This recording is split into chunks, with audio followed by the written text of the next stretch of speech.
Welcome back to another episode of the Canon. Today we got some Keeper to Sweep It, we got some Rogue One, and of course, Suicide Squad.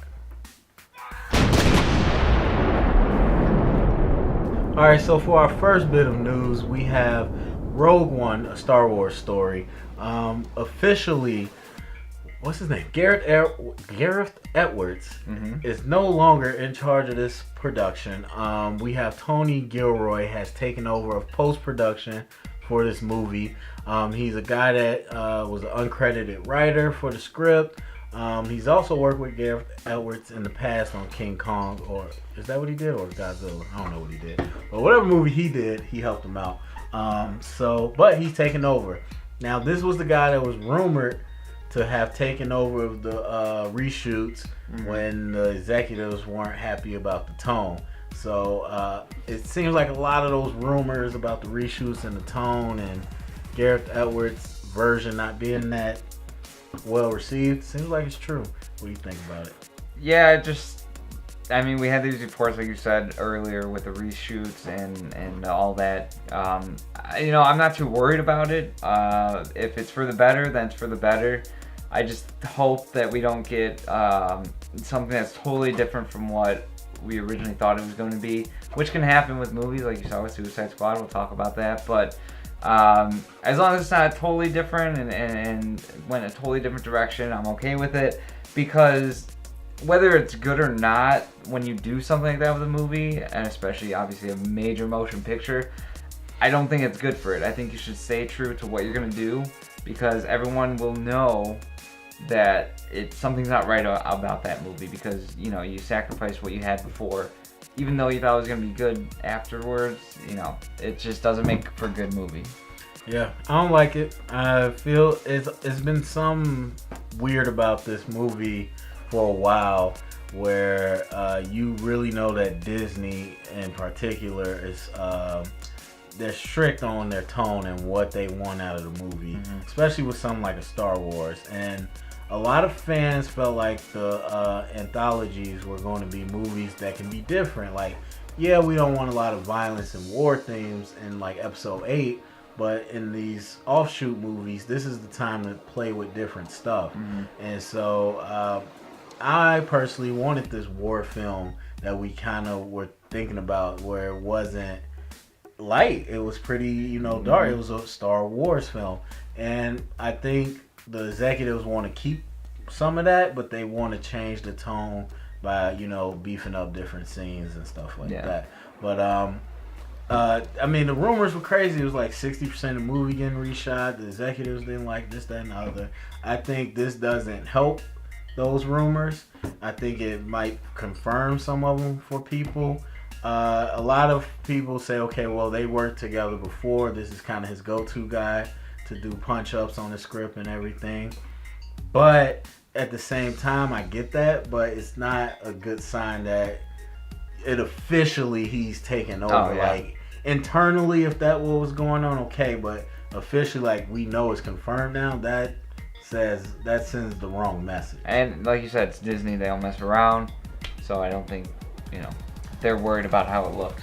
Yeah. They just want to make money, so however they do it. And I said with the first time we talked about the rumor, whether it's good or not, I'm going to spend most of the time watching like, oh well, what was his version, or what did they change? So, studio interference is a theme as we go to our next topic, Suicide Squad. So Suicide Squad, I don't know where it's at right now when you're watching this, but when we're recording, it's at like 26% on Rotten Tomatoes. The critics have ripped it apart, even worse than BVS. You could see our review that we put out somewhere in here. You'll be able to click on that. So we already talked a long time about what we thought, but I will say that the fans, for the most part, have liked it, and we see that they don't agree with the critics. But right before it came out, we had this flood of articles where I'm gonna sum it up real quick. Basically, David Ayer shot his movie. The Warner Brothers Studios reacted to how Batman vs Superman was being received and everything, and they wanted a different tone. So they hired the people that did the Blitz trailer, and they had them actually edit the whole movie in the more fun tone. They took both movies and test screened it in North Carolina or South Carolina, one of those. And so after getting all the feedback, it seemed like the studio's version was more popular. And so they went with that. But they kind of met in the middle with David Ayer and like had some stuff that he wanted and whatever. Because David Ayer's version was, they used the word somber, so dark. It was, it was not BVS, I don't think, from what we saw, but it just wasn't as fun. It was the first trailer we saw at Comic-Con. Right. And we talked about that. That's the one I was really waiting for, where I think you would have got grittier. But anyway, so they came to a consensus. They went with the more glitz and glam music filled version. And some of David Ayer stuff is in there. I mean, most of it. But and that's the movie they put out into theaters. But yeah, and so that's kind of pretty much it. I mean, Zack Snyder shot the spoilers. Okay, you've been warned. Zack Snyder shot the Flash scene with Captain Boomerang and the Flash, and that was just because Ezra Miller was with Zack and on Justice League set. I don't think it was like, oh no, I'm coming in and do this. What if thing. it was like totally dark and grim, and Like totally did not fit in the movie? But anyways, people dying and stuff. Yeah. So Zack Snyder shot that. The studio had their own version, and it basically was all a reaction to BVS. So, so the reshoots was to add in a lot of character intros earlier into the movie. If you saw the movie, you know exactly what we're talking about. So that wasn't there. They added that in with the music and stuff to make it more fun, and they spent like a lot of money on those reshoots. The reshoots that people claimed wasn't to make it fun, it was just to change the action. And so they basically have to make $800 million to break even, is what I'm hearing. Oh, I didn't hear that. Between they're gonna do between reshoots, marketing, and production, they have to make about $800 million. I think they're gonna do it regardless, but they're not gonna make a huge margin. Not as much as what you would have wanted to, because BVS was a $250 million movie, right? Yeah, somewhere around there, and they made minus almost marketing. Yeah. Oh, minus marketing. I mean, plus marketing. marketing. I didn't know that. I didn't take that into account. Anyways, though, yeah, they're not gonna make a huge margin because of that. In terms of David Ayer and the behind the scenes, that's pretty unfortunate because anyone who watches this show knows that I like dark and grim, and I thought this would have had, especially with David Ayer, I think he's a genius, but especially with him, and it would have naturally been fun anyways because of these characters. So I think that mixed with the grim vision of Ayer would have made such a better movie, especially in my opinion.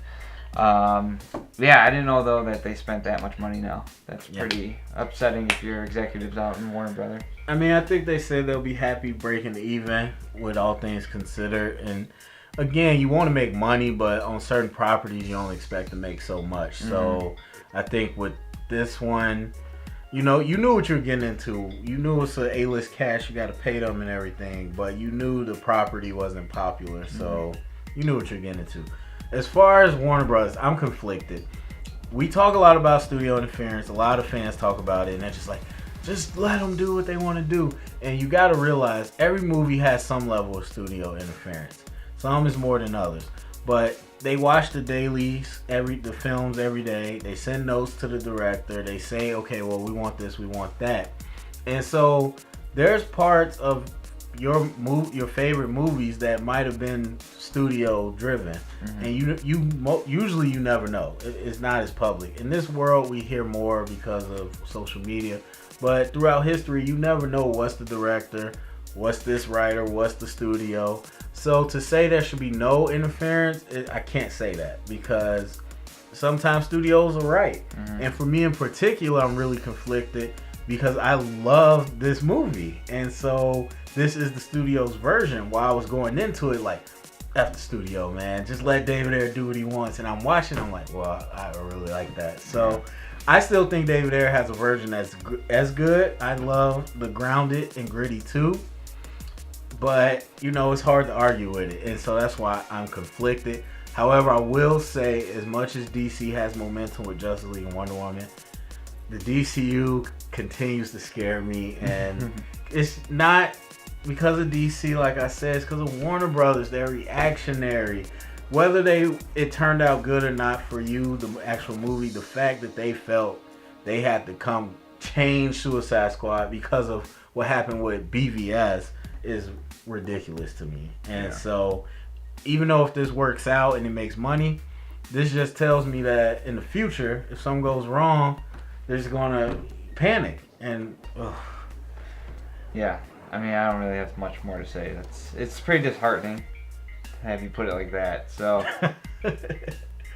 yeah, David Ayer, sorry man, that didn't feel like a David Ayer film. It didn't. But good luck to you on your future endeavors. We know you're not coming back to Warner Bros. I think he will. He won't. Well, I don't know. We'll see. I don't think he should, but he's playing face right now with media. So whether that's all true or not, we'll see. Yeah, we'll see. Hopefully we get a David Ayer Ultimate Edition. All right. So real quick, Mark Ruffalo, who plays plays the Hulk / Bruce Banner in Thor Ragnarok. He is done filming. The movie is still filming for about 3 weeks or so, but he's done. He's wrapped.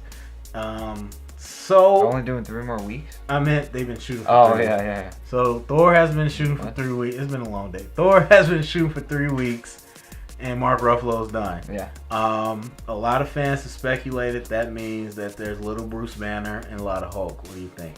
Yeah, 100%. I mean, if you're going to take stuff from Planet Hulk and it's a cop buddy, it's supposed to be funny, which Mark Ruffalo as Bruce Banner can be funny, but I think the relationship between Thor and him as Hulk would be even funnier, so I think that's where they're going with.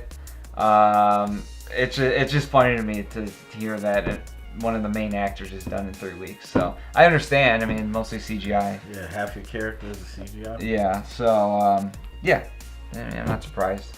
Well, do you like that? No, actually, I mean, I'd rather prefer to have more Mark Ruffalo, but the nature of this story, I think, calls for more Hulk, so that's why. But if it was like Avengers and he was done in 3 weeks, then yeah, I'd have a problem with it. But I can tell, I mean, this story, I'm actually really excited for Thor. I never thought I'd say that. I'm really excited for this movie. I am too, but man, there has not been a movie in history that I've seen coming from further away. Like, it seems like every single thing that I thought or heard about this movie has came to fruition. Like, from the very beginning, I'm just like, okay, it's probably going to be where in either, Enchantress isn't in this, either Hela separates Banner from Hulk, which is one storyline they've done with him on Asgard, or they do something where Banner gets trapped in Hulk's mind and Hulk is actually out and talk. So like, I forgot one episode we mentioned that they don't talk much, and I said, I think in this one Hulk is going to talk a lot. Oh yeah. And so this just kind of confirms exactly what I thought this would be, where Banner kind of gets trapped in the recesses of the Hulk and Hulk takes over. So, man, everything about this movie I feel like I know already. So. But it's different, and that's why I like it. And that's why I'm liking it so far. I will still say I agree with this decision. Less Banner, more Hulk, like you said, because this story, that's what you need. And the chemistry between Thor and Hulk is what we want to see, not Thor and Banner, who I don't even know if they talk to each other in any of these movies. So, yeah, I agree. I love Mark Ruffalo. Don't get me wrong, I love him. But, sorry, Mark, at least you got an easy paycheck. I mean, yeah. Millions of dollars and you're done. 3 weeks of work. You don't got to work out or anything like Chris Hemsworth does. Yeah. Like you're good to go. All right, so now we're going to go to one of our segments called Keep It or Sweep It. We have Alden Ehrenreich. I believe I said that correctly. He is the new young Han Solo. we've got confirmed that his contract is for 3 movies. Uh-oh, Sal, you not looking happy about this. No. Do you keep or sweep Alden Ehrenreich being signed on for 3 Star Wars movies? I don't sweep the man, but I sweep the idea because you have to believe that. Well, now that I think about it, he doesn't necessarily have to be 3 Han Solo films. No pun intended. Doesn't have to mean that. They could have some other movie in the works that he's young and it takes some time around there. But if it means 3 Han Solo movies, sweep that. Sweep it under the rug. I didn't want a Han Solo movie to begin with. I'm gonna go see him regardless. Don't get me wrong, but I'm not. Oh, I'm gonna go see them, but I don't want them. I don't want them. So sweep them in. Sal, I don't want this. I don't want this. Boo! I'm going to keep it. It's tough. I keep the idea that you sign with 3 movies. If it was a trilogy, if it was like he signed to do a trilogy of Han Solo movies, I would sweep it. But this is standard practice. You don't know how people are going to react to it. You don't know if this could be a cash cow or not. So sign them up, of course, because, let's say you sign them to the movie, people absolutely love it. He hated the experience, doesn't want to be Han Solo anymore. Now you screwed. Yeah. So that's why you sign these guys. Marvel, 3 years is nothing. Marvel signs people to 9 movies. Yeah. Like Hugo Weaving, who played Red Skull, has like 8 more movies left on his contract. Really? So yeah. So they signed those guys for a long time. And Sebastian Stan do. Yeah, same thing. So 3 movies isn't that long, but I think it's smart. But yeah, I'm with you. I don't want Han Solo. Staying in the world of Disney, Black Widow is being rumored to be in Spider-Man Homecoming. Now, I will say Scarlett Johansson was spotted in Atlanta where they're shooting, so that doesn't really mean much, but people have speculated. So keep or sweep the idea of Black Widow being in Spider-Man Homecoming. I'm going to sweep it. I really want them to focus on the Spider-Man story. And yes, you have to build that universe because they're all going to interact in the future anyways. But this is his first movie. Don't muddle it with too many outside sources. You already have Robert Downey Jr. in here. Maybe Captain America. I don't know if we confirmed that. No, hasn't been confirmed yet. Yeah. He wants to be. Chris Evans wants to be. Yeah, so I would say keep her out. You already have Downey Jr. That's enough for me. I am going to sweep it also. I've been saying it many times. This cast it's not that it's not talented. It's starting to intimidate me though that they're going to really overstuff this movie. And Black Widow has just a whole nother dynamic. Like Iron Man you could get away with because they already met. Right, and we know that relationship. Captain America I don't even want in the movie. I just know that was part of the original contract they had. But I don't even think that fits. But Black Widow, yeah. And did she leave off double crossing Tony? So yeah, I don't remember that movie. In Civil War. So it's just very unnecessary. This cast is packed enough, and from what we heard about the footage, you're on the right track. Keep it high school. Unless Black Widow is his prom date. As a cameo at the end, yes, I will take that. All right. Peter Parker, that's when he shows up as the cool guy when he's walking in with Scarlett Johansson. Could be. That would be absolutely amazing. All right, so next up, we have the Transformers releasing a new poster. Sal, we recently saw this poster. Do you keep or sweep it? I keep it. It actually looks really cool. Looks different than anything else that we've seen. So I'm keeping it. Will I see it? Maybe. Have I seen the other ones? No.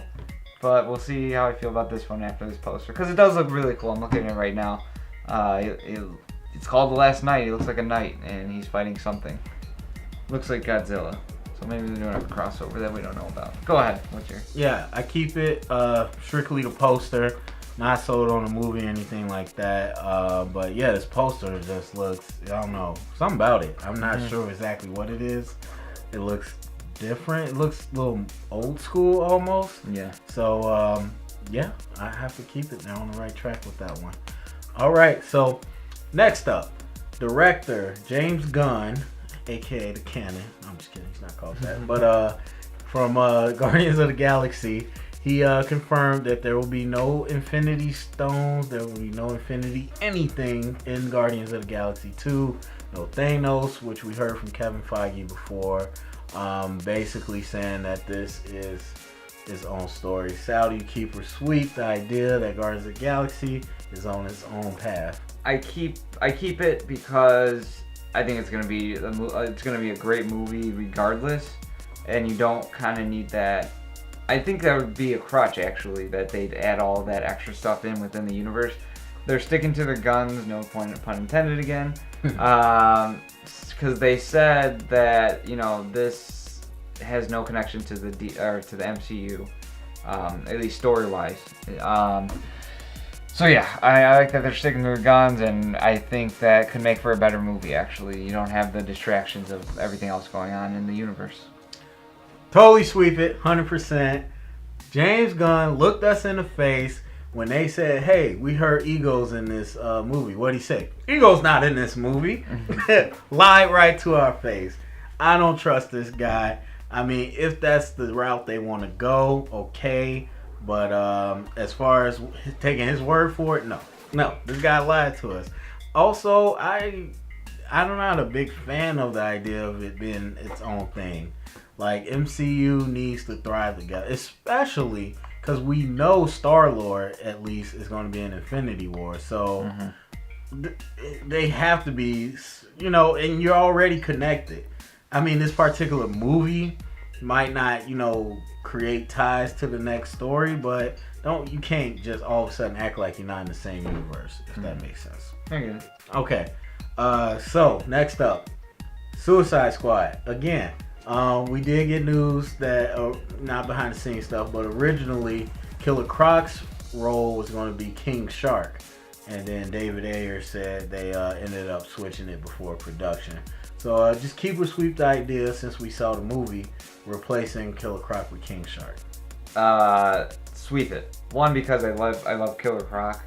King Shark's a good character in the comics. I like him, but they're kind of essentially the same character. Killer Croc a little bit more humanized, so there's that aspect, a little bit deeper character there. And yeah, I agree with David Ayer. He said it would have been totally CGI. To begin, I wasn't crazy about the movie, so having a total CGI mindless monster would have kind of regressed the movie for me. Sweep it also. Even though I think there's a way you could do King Shark, like if you've seen Assault on Arkham, the animated movie, where he wasn't like half shark, he was just like a dude with some weird mouth thing. Yeah, like but then that's too much like Killer Croc to me. Yeah, true. It's very similar. I'd rather them stay true to the comic. Yeah, I like Killer Croc better, but I'm just saying there's a way to do it without making it all CGI. I'm glad they did Killer Croc because they were able to do that half and half practical and CGI, so looked really good. So sweep that. Screw you, King Shark. Stay on the Flash TV show. Lastly, Marvel has confirmed that Avengers Infinity Wars is no longer a two-parter. It's a one movie, and that it's called Infinity Wars, and they're going to release a title for this next movie later on. Keep or sweep the idea that it's I forgot what I said about DC. Well, I was agreement when DC said you liked it. I liked it.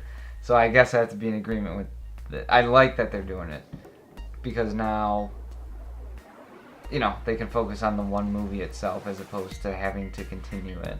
It's very ambiguous kind of argument. So, but I'm keeping it because I think it's good for movies to focus on the one movie and then worry about the other one later. I am cleaning up house today. Sweep. I know we talked about it with DC, but I'm still like, what's the difference? So, the fact they're trying to make it a big deal that they're not part 1 and 2, so what? I mean, they're still sequels of each other. But the one interesting part that was brought up is that there's 2 completely different movies. I get it. But apparently there's going to be some death in the first one. And the second one... Someone comes back. Well, I don't know about that. But the second one's about the new team or whatever, the new formation. I don't know.